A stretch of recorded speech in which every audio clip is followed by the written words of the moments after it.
Salut tout le monde, c'est Jinji pour la rencontre vidéoludique et on va parler cette fois-ci d'un jeu auquel j'avais une relation assez hostile et qui finalement a réussi à se stabiliser et devenir un bon jeu, c'est-à-dire Ark Survival Evolved qui est sorti le 2 juin 2015, si je ne me trompe pas, en accès anticipé. Alors même pas, c'est le début du... Ah oui, mais c'est bien ça, le début du projet, l'accès anticipé, est sorti en version complète le 29 août 2017. Voilà. Alors ce jeu vous met dans... il y aurait deux speeches que je vais à donner. Un qui serait en rapport avec l'histoire du jeu et l'autre qui serait un contexte pour facilement découvrir le jeu. Donc j'avais délibérément laissé tomber la partie histoire du jeu parce que le jeu a une histoire que je ne connaissais pas d'ailleurs, que j'ai découvert que récemment en faisant les tests, en étudiant pour faire les tests. Et du coup, on va parler plutôt de comment fonctionne le jeu, c'est quoi les features du jeu, c'est ça? Je sais pas comment on dit ça en français. On va parler de l'essentiel qui compose le jeu. Donc, alors, vous êtes un survivant qui a un aspect un petit peu abrupt, on va dire ça comme ça, et vous atterrissez sur une île qui est une espèce d'arche, d'où le nom, Ark. Et donc, du coup, sur cette île, vous allez devoir évoluer pour survivre et vous hissez au sommet afin peut-être à terme de combattre les boss de cet univers, mais finalement c'est un thème park, donc finalement vous faites ce que vous voulez. Vous pouvez décider d'aller découvrir la carte en entier, rassembler des ressources, fabriquer peut-être, je sais pas moi, des campements un peu partout avec vos amis, parce que oui c'est un jeu qui a une composante multijoueur et qui est intéressant en multijoueur. En solo aussi il a un petit peu son charme, ou tout simplement être éleveur de dodo, exactement ce que j'ai fait. En gros, j'ai fait un espèce de fermier pendant la phase de test, un peu pour me détendre sur la fin. Enfin, même si à la fin, pour me détendre, j'ai quand même utilisé un lance-roquette pour tuer les protozoaires. Ceci est une autre histoire. Bref. Et donc, du coup, dans cet univers, vous allez pouvoir euh, dompter des animaux. Pas mal d'animaux. En fait, Ark se passe plus ou moins dans une époque très très futuriste, où finalement vous vous trouvez sur des îles qu'on appelle des arches, mais dans les faits, vous allez surtout vivre face à des créatures qui sont je dirais dans 27 à 25% des créatures qui sont mythologiques, ou des créatures qui viennent du fantastique, hein. Voilà, pas forcément des choses classiques, mais il y en a quand même. Et de l'autre côté, vous avez des créatures qui sont ce qu'on appelle de l'âge préhistorique et de l'âge primal avant l'apparition des humains. Voilà, et même à l'époque où les humains étaient encore là, genre des spilodons, des choses comme ça. Et du coup, vous allez pouvoir dompter des créatures. Et même les monter, la plupart d'entre eux sont montables aussi. Alors déjà, qu'est-ce qu'on peut dire sur les créatures? Alors les créatures ont des modèles qui ont évolué, c'est-à-dire que les développeurs au début, ils ont fait un modèle pour les créatures, et se sont remis en question, ils se sont dit, et si on remettait, on rafraîchissait un petit peu les créatures? Il y a des créatures qui ne ressemblent pas du tout à ce qu'elles étaient avant, où les textures étaient mieux travaillées. Donc il y a eu un suivi du jeu par rapport à ça. Donc il faut applaudir ça. Ensuite, il faudra aussi qu'on parle des créatures. Et pour moi, l'avis sur les créatures, en tout cas à titre objectif, il est partagé. Pour moi, je vous explique. Dans un jeu, vous pouvez décider de faire des objets qui ne servent à rien, des objets qui servent, ou des objets qui peuvent à la fois servir mais qui peuvent tomber obsolètes. Et en fait, tous les développeurs, que ce soit pour les créatures ou pour n'importe quel élément, en fait, vous pouvez décider de le faire dans une des directions, dans les deux, dans les trois. Le truc, c'est que là, on parle des créatures, pour les objets aussi c'est valable, mais pour les créatures c'est encore plus flagrant. Chaque créature sert essentiellement à quelque chose. Même les créatures les plus insoupçonnables servent à quelque chose. Je vais vous donner un exemple. Par exemple, vous avez les colécotes, les espèces de poissons qui avaient souvent des espèces de plaques osseuses. Voilà, des ancêtres des poissons, quoi. Ces poissons-là, au début, vous les trouviez facilement, surtout là sur l'île principale, puisqu'il y a plusieurs îles. Il y a The Island, donc l'île principale, vous avez Scorch Heart. En fait, House, je sais pas comment on prononce ça, c'est la terre, marché. Donc voilà, vous avez Ragnarok, vous avez The Center, vous avez Aberration et vous avez la map d'extinction qui est en fait la Terre. Voilà. Et donc, par exemple, les comptes, là où ils se trouvent dans les cartes, c'est des poissons qui peuvent être près des ruisseaux, au bord des côtes, ce genre de choses-là. Ben, les tuer, vu qu'ils sont très inoffensifs, ils ne font rien du tout d'ailleurs, ben justement, vous pouvez les tuer pour récupérer de la viande facilement. Ou il y a des créatures qui vous donnent, quand vous les tuez, ils vous donnent beaucoup plus soit de toxines, soit de polymères, soit de peau, afin de pouvoir évoluer.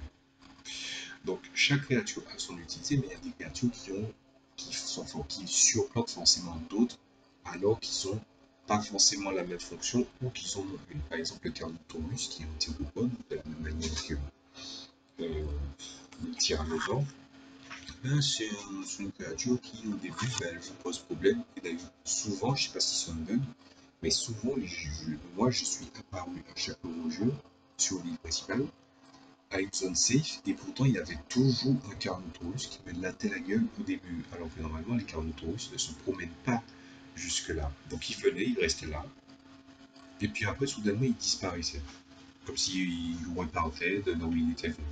Je sais pas si c'est un clin d'œil des développeurs pour dire bon ben tu vas roter du sang, mais en tout cas ça y ressemblait beaucoup. Donc voilà, il y a des créatures qui ont chacune une utilité, et c'est un peu dommage. Il aurait été bien qu'il y ait des créatures pas qui ne servent à rien, mais à force de créer des créatures en fonction de leur utilité, ben finalement, on ne saurait pas apprécier un animal véritablement qui a une fonction d'animal de compagnie de cette manière-là. Alors que tous les animaux peuvent servir d'animaux de compagnie, mais je pense que vous avez compris. Le but d'un animal de compagnie, de tenir compagnie. Voilà. Mais ça, c'est même pas un reproche, ça, c'est un choix qu'ils ont fait et un choix que je respecte bien. Alors, en ce qui concerne les équipements, ben, c'est pareil. Et à ce moment-là, les équipements, vous avez une espèce de montée de niveau qui vous donne des caractéristiques et qui vous donne aussi des points d'engramme, que j'appelle tout simplement des points de schéma. Et ces schémas que vous allez apprendre va vous servir à crafter des objets. Même si vous gagnez progressivement plus de points d'engramme, en fait, vous ne pouvez pas tout apprendre. Ce jeu-là encourage beaucoup l'entraide, ce qui est très intéressant. Voilà. Mais il y a une petite remarque que j'avais entendue pendant les périodes d'accès anticipée, et je ne sais pas si ça se dit toujours, mais il y avait des joueurs qui se plaignaient, qui disaient ah, Ark, on m'avait pas dit que c'était Dino Raiders, je suis choqué déçu, je ne joue plus au jeu. Alors, le postulat de base, je veux dire, même moi, je ne connaissais pas l'histoire du jeu. Mais quand j'ai compris l'histoire du jeu, j'ai compris que ça faisait tout son sens.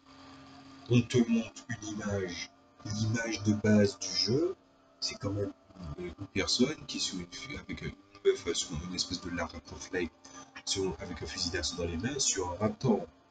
Donc tu devais déjà te douter qu'il y aurait eu des armes.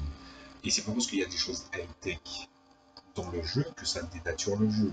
Au contraire, puisque le jeu se passe dans le 23e siècle. Voilà. Et par exemple, comment on expliquerait la présence des créatures fantastiques dans le jeu, je pense que c'est la recherche génétique qui fait ça. Il y a une histoire par rapport à ça qui explique assez bien le truc. Je vous laisserai le découvrir. En tout cas, les gens se sont plaints de la technologie tech. Je ne sais pas si l'add-on gratuit qu'on appelle le Primitive Plus a été créé par rapport à cette crainte vis-à-vis des joueurs. Mais ce que je trouve dommage, c'est que ce qui était dans le Primitive Plus, ils auraient dû le mettre dans le jeu de base. Le Primitive Plus bloque plus ou moins la progression jusqu'à un stade médiéval. Voilà, ça va pas plus loin que ça.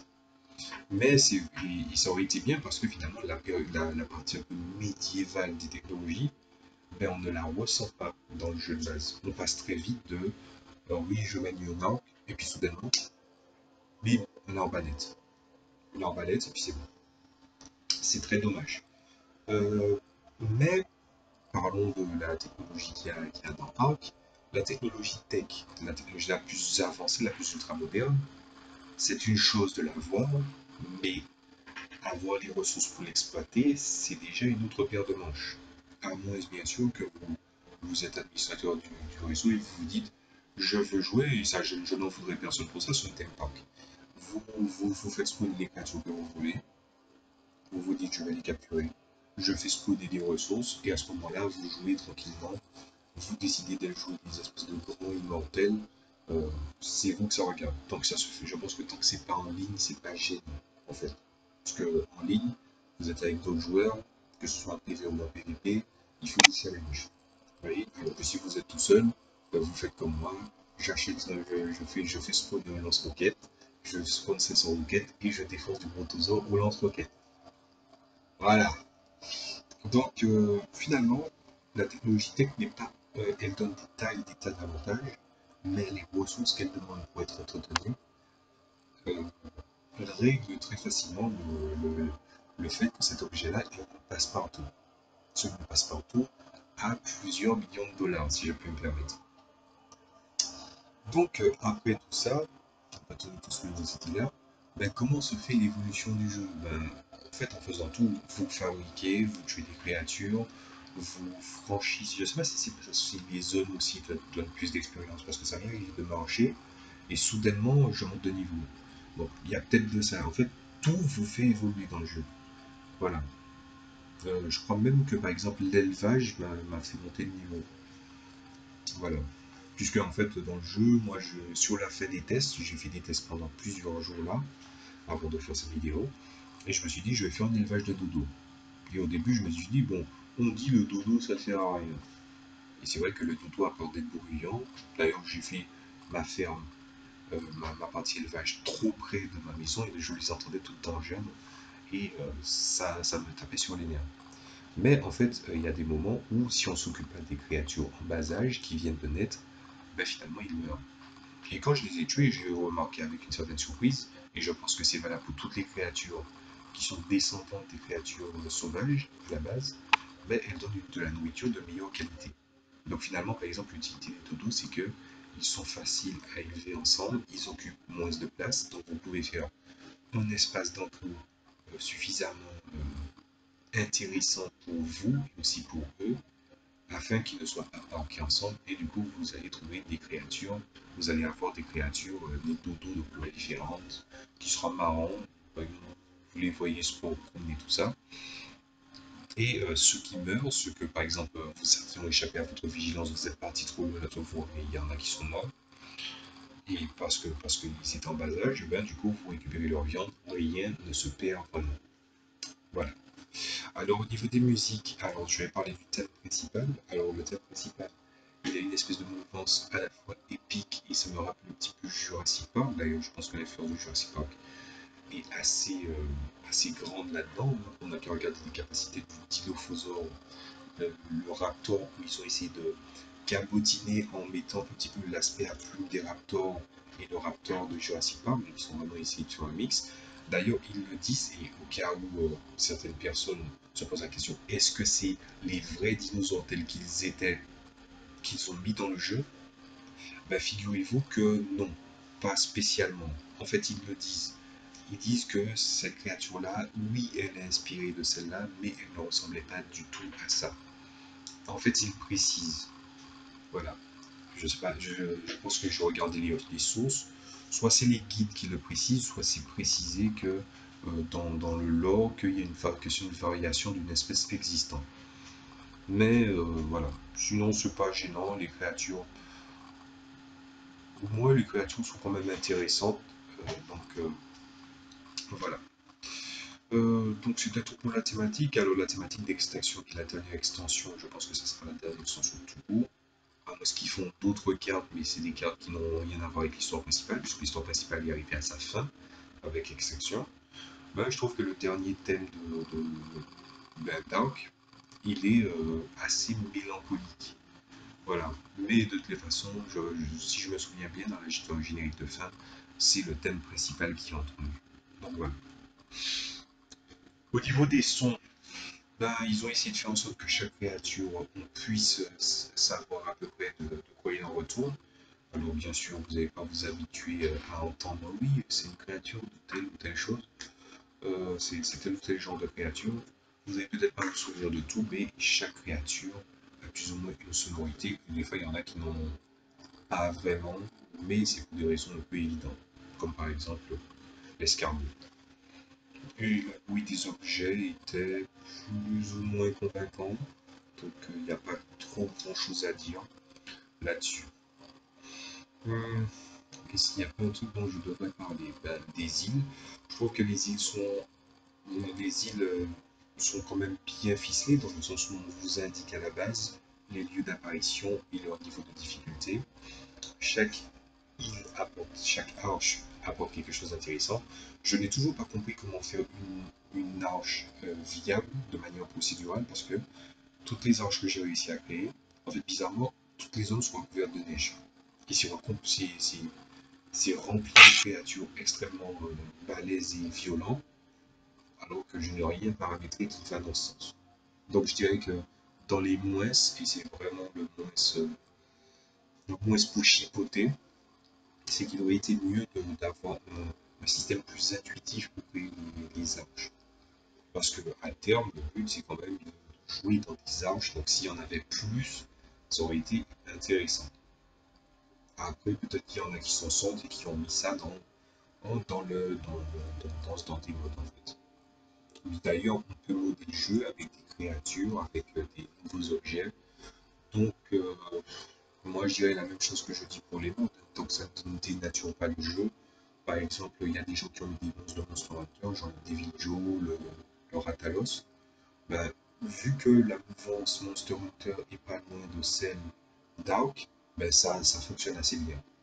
Donc, du coup, c'est cool. Franchement, essayer ces modes-là. En plus, ils ont fait en sorte que chez les créatures, même s'ils ne peuvent pas mettre tout le move pool des créatures de Monster Hunter, certains se sont essayés à mettre les plus populaires. Donc, il y a de quoi raconter de belles histoires avec ça.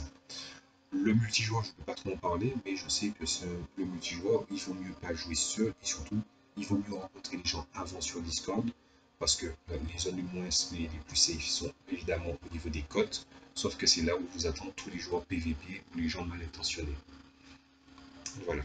Alors moi, je vous raconterai peut-être un petit truc, comme j'ai dit, j'ai pas joué, mais par exemple, moi j'imagine bien quelqu'un comme ça balancer des flèches narcotiques sur les nouveaux arrivants, les faire bouffer de la narcotique, parce que vous pouvez faire bouffer les gens que vous assommez.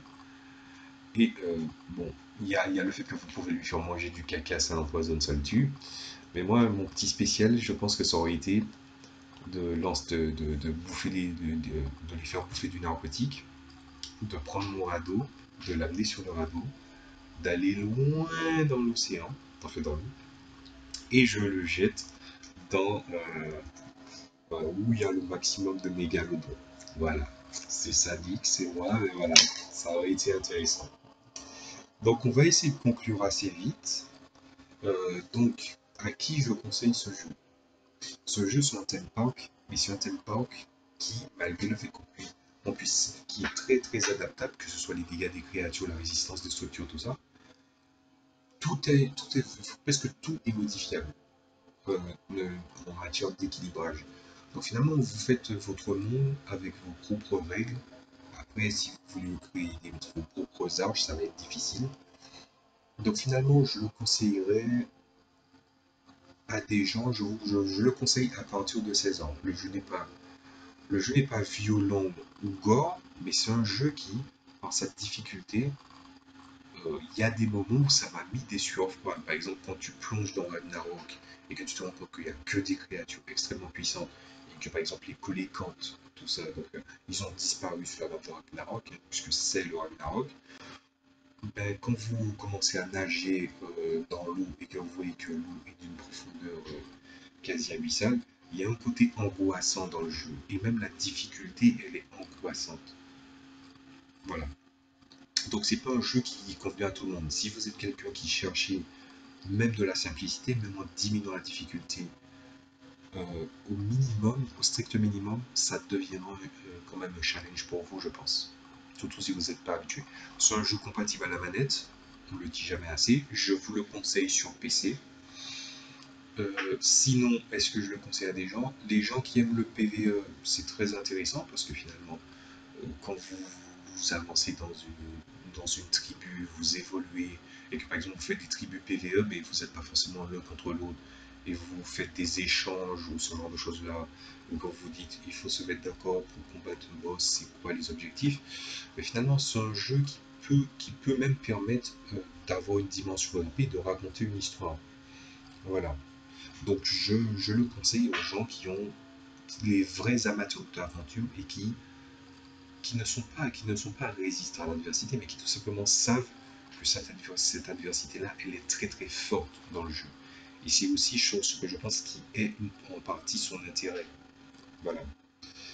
À qui je déconseille ce jeu, ben, comme j'ai dit, ça a une certaine forme de violence frustrante. Elle n'est pas assez pas gore, mais quand vous voyez qu'il y a une créature qui vous retourne, et que par exemple, une créature qui vous retourne littéralement, qui vous envoie chier, et puis quand vous vous retournez et vous regardez avec stupeur la violence de la créature, et que vous essayez de tirer tout ça, ben il y a une espèce de sentiment d'impuissance qui peut vous frustrer. Voilà. Je pense que j'ai à peu près tout dit là-dessus. Euh, J'essaie de voir s'il y a pas un autre truc à dire. Bon, je vais peut-être m'arrêter ici. Donc, la seule chose que je vous dirais sur Ark, c'est que le jeu, il coûte, avant, quand je l'avais acheté en accès anticipé, il coûtait 21, 22, 23 euros. Je crois que je l'avais acheté pour une réduction, donc à 13, 14, pour une réduction. Puis, ils ont mis le prix exagérément cher, et le Season Pass est tout aussi cher. Je vous conseille de le prendre dans les périodes promotionnelles, où il y en a pas mal sur Steam. Après, est-ce qu'il faut acheter le jeu sur Steam ou pas? J'ai entendu qu'une minorité de gens dire ne l'achetez pas sur Steam. Donc je vous communique cette information. Je ne sais pas s'il faut l'acheter sur Steam ou pas, de préférence. Voilà. Donc je vais finir par ça. C'est qu'est-ce qui m'a motivé euh, à parler d'Ark. Alors Ark, sachez-le, j'avais une intention de parler d'Ark tôt ou tard, mais pas avant un très très long moment. Sauf qu'il y a un battage médiatique du studio Wildcard de la part des joueurs vis-à-vis de leur nouveau jeu, un jeu MMO qui s'appelle Atlas. Si vous connaissez le nom et que vous êtes en train de grincer, je tiens à dire un petit truc, c'est que c'est une early access et que même si c'est le même moteur, on sait très bien que c'est un jeu qui finalement a été porté sur le multijoueur avec le même truc graphique, et on peut même dire c'est Ark mais dans une variation, mais ça c'est pour servir comme point de départ. Donc je pense que ce qu'ils auraient dû faire dès le départ, c'est faire une alpha fermée comme des MMO. Sauf qu'ils n'y ont pas pensé parce que eux ils sont habitués à faire des. Ils ont tout simplement commencé comme ça, avec un accès anticipé. Je comptais parler spécifiquement d'Atlas à partir du moment où je jouerai le jeu, parce que je pense que je vais faire une vidéo d'introduction pour parler de tout le battage qu'il y a eu autour d'Ark et faire pas un débunkage, mais de rappeler certaines évidences à certaines personnes, mais aussi, pourquoi pas, par soulever la malhonnêteté de certaines personnes au moment du lancement. Et après, je ferai la vidéo. Donc là, on est en janvier. Il est probable que j'en parle au mois d'avril. Et même pas au mois d'avril, il se peut que j'en parle en juillet. Puisque je vais me laisser du temps pour parler du jeu, même s'il sera en early access. Sauf que je vais parler d'un test en early access, est-ce que je le reprends ou pas. Puis ensuite, je vais parler de ce qui s'est passé, ce qui va se passer, imaginons si le jeu il sort. Alors si vous avez aimé cette vidéo sur Ark et sur ce que j'en pensais, donc c'était assez sommaire, mais c'est normal parce que Ark est un univers où on peut raconter ce qu'on veut, c'est un theme park. Donc si vous avez aimé, ben, allez-y. Bon, je pense que je vais arrêter de dire ça pour le son, donc il n'y a pas de problème.